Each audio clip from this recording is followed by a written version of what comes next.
এখানে এসে আমরা ঘোরার চেয়ে খাবার দিকে বেশি ফোকাস দিচ্ছি। মামার কাছে ঝালমুড়ি মাখা ছোলা মাখা ছিল, তো সবগুলো 20 টাকা প্লেট। ছোলা মাখা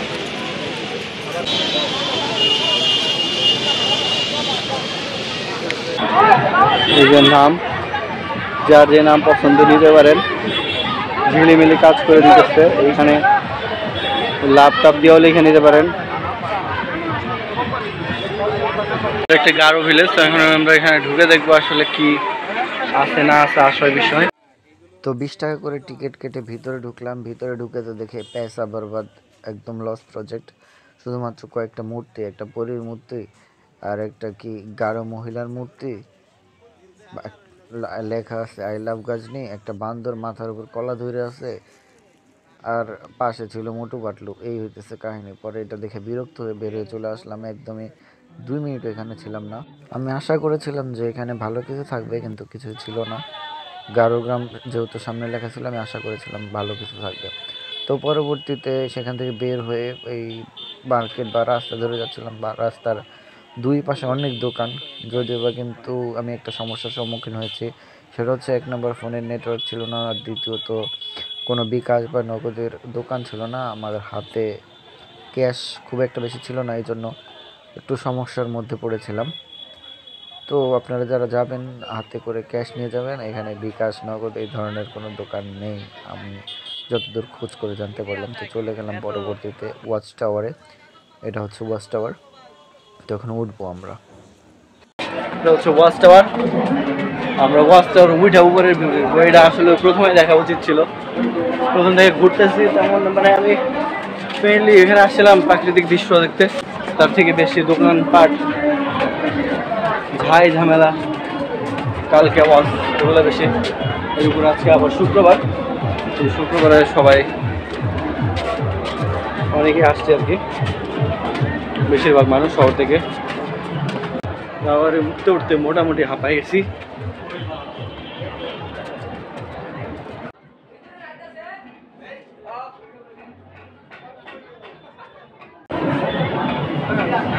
দূরে যদি দেখানোর চেষ্টা করি, এই যে পাহাড়েও কিছু মানুষ এইখানে গেছে, ওইদিকে যাওয়া যেত, যে কিছু মানুষ যাইতেছে। তো পরবর্তীতে এই মুহূর্তে আমিও সিদ্ধান্ত নিলাম যে নিচে নেমে এই রাস্তা ধরে গ্রামের দিকে একটু যাওয়ার চেষ্টা করব।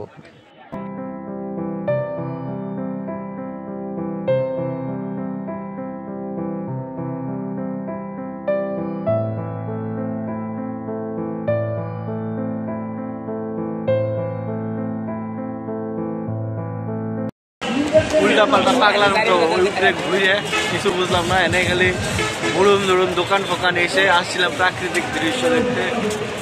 আইসা দেখতেছি দোকান, এ তো শহরেই দেখতে পাই দোকান আর কি। যাই হোক, এই কোনো গাঢ় মায়া ফোলার লগে দেখা হয় কিনা। তুমি হাসো কে? দরকার আছে না? আমার দরকার নাই। এনে ফেলাই দিমু, এনে ঢেল মারে লাথি ফেলাই দিমু। তো গাইস, সিঁড়ি দিয়ে নামতে নামতে মনে হইলো যে ঘুরে আসি, নৌকায় করে ঘুরতে যাবো। তো গাইস, এখানে হচ্ছে ভাসমান ব্রিজ আছে আর বোট ক্লাব আছে। পার বোট 200 টাকা, আর ব্রিজে ওঠা পার পারসন 20 টাকা। পার বোট 200 টাকা, তার মধ্যে 4 জন ওঠা যাবে সর্বোচ্চ। আর আপনি পার্সোনাল একটা বোট বুক করলেন, এরকম ব্যাপার স্যাপার। যাই হোক, এই আর কি। এখানে উপরে দেখি কোনো পরিবেশ ভালো আছে কিনা। অবশ্য কোনো প্রাকৃতিক পরিবেশে এত মানুষের সমাগমে কখনো ভালো থাকবে না, যা বুঝলাম। তো উপর থেকে যে রাস্তাটা দেখা যাচ্ছিল গ্রামের দিকে, সেই রাস্তা ধরে আগানোর চেষ্টা করলাম। বিভিন্ন জায়গায় লাল কালারের সাইনবোর্ড দেওয়া আছে যে বিপজ্জনক এরিয়া, কেউ সামনে যাবেন না, এরকম। তো ওগুলো উপেক্ষা করে সামনে যেতে থাকলাম। আস্তে আস্তে হাঁটতেছি যে দেখা যাক কত দূর যাওয়া যায়, এইভাবে চিন্তা ভাবনা করে।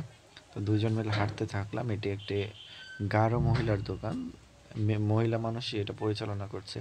কিছু দূর যাওয়ার পর আরেকটি সাইনবোর্ড দেখলাম, যে ওখানে লেখা আছে এখান থেকে নোম্যান্স ল্যান্ড শুরু। পরবর্তীতে জানলাম এটা পূর্বে নোম্যান্স ল্যান্ড ছিল, মানে শূন্য রেখা ছিল, এখন নাই। এখন বাংলাদেশের সীমানা আরও ওই দিকে।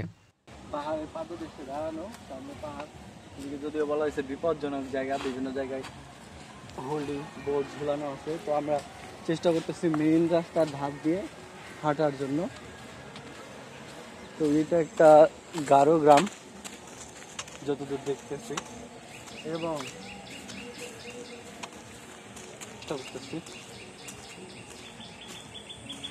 এলাকা এগুলো হচ্ছে ব্যাটের বন। এগুলোর মধ্যে আগে বাঘ টাক থাকতো, এখনো আছে কিনা কে জানে, সম্ভবত নাই। সামনেও এটা সেটা রাখা আছে অটো, তার মানে যদি যাওয়া যায় 0 পয়েন্ট। সামনে শূন্য লাইন লেখা আছে। হ্যাঁ, আমরা 0 পয়েন্টে চলে আসছি। ধান লাগাচ্ছে, দেখছো? এই যে এখানে ঝামেলা করছে। ধান ধান ও আচ্ছা, ধান করছে। তারা চাষ করতেছে, মহিলা পুরুষ সবাই। আমার ছোট্ট বন্ধু এখানে। এই যে একটা ছাগল, ছোট্ট বন্ধু। এই যে ইন্ডিয়ান বর্ডার সম্ভবত। এই সামনে কোথাও 0 পয়েন্ট আছে, মানে নোম্যান্স ল্যান্ড হবে, যেহেতু এখান থেকে পাকা রাস্তা শেষ। তো এর আশেপাশে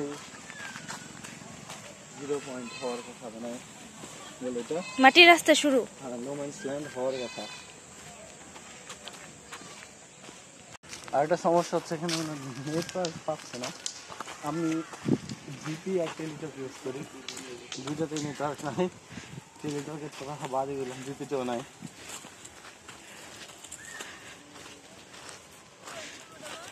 আশেপাশে দেখি যদি সামনে আরো লোকজন থাকে তাহলে সামনে যাওয়ার চেষ্টা করবো, নাহলে ব্যাক করতে হবে। এগুলো বেশিরভাগ আকাশমণি এই টাইপের গাছ। তো যেহেতু বিদ্যুৎ লাইন আছে, তো বাংলাদেশ এরিয়া বলা যায়। আমরা কি উপরে উঠতেছি নাকি বোঝা যাচ্ছে না, সমতল আবার একটু উঁচা না। পাহাড়, পাথরের রাস্তা, সমতল, উঁচা।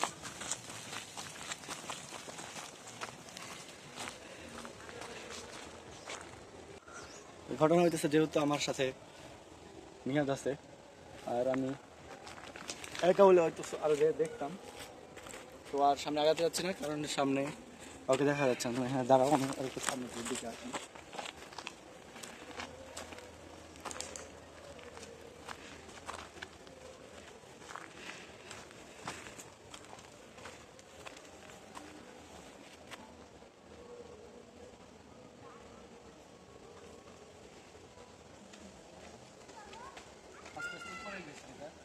সামনে রাস্তা তেমন তো নাই। দুইজন সঙ্গী পেয়ে গেছি। নতুন দুইজনকে পেয়ে আরেকটু সামনে যাওয়ার চেষ্টা করলাম, কিন্তু তবুও ভয় ভয় কাজ করছিল, যেহেতু অপরিচিত জায়গা আর বন জঙ্গল। তো একটু ধীরে ধীরে দেখে শুনে যাওয়ার চেষ্টা করতেছিলাম সামনে কি এরকম। তো পরবর্তীতে আরও কিছু লোকজন আমরা সাথে পাই এবং আরও কিছু দূর আগানোর চেষ্টা করি। এই সীমান্ত রেখা ওইখান থেকে 300 মিটার হয়। 300 মিটার মনে চলে আসছি। তো আমরা মোটামুটি মনে হচ্ছে ওই পাশে ওগুলা ইন্ডিয়ার বাস, মানে লোকজনের ইয়া।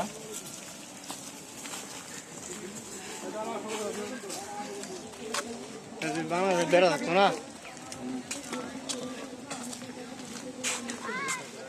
তা আমরা প্রায় নোম্যান্স ল্যান্ডের কাছাকাছি অবস্থান করতেছি। এখানে খাম্বা দেখে চেনার চেষ্টা করতেছি, সম্ভবত কি সীমান্ত চৌকি নাকি, দেখা যাক। না, এটা একটা গারো গ্রাম। আচ্ছা, ভিডিও করতে হবে। তো আমরা যেহেতু ভিডিও করছিলাম, এখানে একটি গাঢ় মহিলা সে ভিডিও করতে বাধা দেয় এবং বিরক্ত প্রকাশ করে। পরবর্তীতে তাকে জিজ্ঞেস করে ভেতরে যাওয়া যাবে কিনা, সে যাওয়ার কথা বললেও কিন্তু দুইজন মোটরসাইকেলধারী লোক তারা বলে এই রাস্তায় না গেলে অন্য একটি রাস্তায় গেলে ভালো হবে। তো সবাই, বাকি লোকজন ওই লোকের কথা মতো অন্য রাস্তার দিকে এগোতে থাকি। রিকারেন্টের বেড়া বেড়া এদিকে সম্ভবত হাতি টাতির আক্রমণ। গাঁও যে কবর, এটা সম্ভবত খ্রিস্টান ধর্মাবলম্বী ক্রুশ দেওয়া।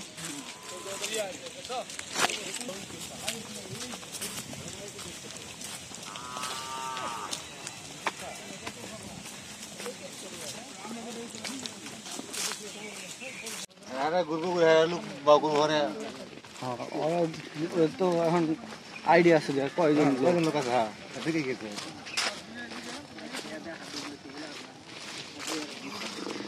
আমরা ব্যাক করতেছি। হ্যাঁ ব্যাক করতেছি। কাহিনী হইতেছে একজনের মানে স্থানীয় গাইডটা মানে একজনের দেখা হইলো, বললাম সামনে যাওয়া যাবে কিনা, সে বললো হ্যাঁ যাওয়া যাবে। পরে 1 কিলোমিটার ঘুরে এসে দেখি সে আবার সামনে। তো যেই মোটরসাইকেলধারী লোকগুলো আমাদেরকে রাস্তা দেখিয়ে দিয়েছিল, 1 কিলোমিটার পরে তাদেরকে আমরা আবার সামনে পাই। তো আমাদের সন্দেহ জাগ্রত হয় তারা কেন আবার সামনে পড়বে, সম্ভবত তারা আমাদেরকে ফলো করছে। এই সন্দেহ থেকে আমরা ঘুরে আসি, যেহেতু অপরিচিত জায়গা, সবার মনে একটু করে ভয় কাজ করছিল, তো আমরা সবাই ব্যাক করি। তো এই পর্যন্ত আমরা শেষ পর্যন্ত যাওয়ার চেষ্টা করছি,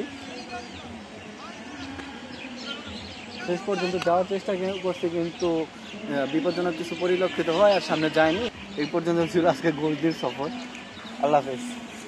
নেক্সট অন্য কোনো জায়গায় দেখা হচ্ছে পরবর্তী এপিসোডে। সেই পর্যন্ত সাথেই থাকবেন, প্লাস পেজে লাইক কমেন্ট শেয়ার করবেন।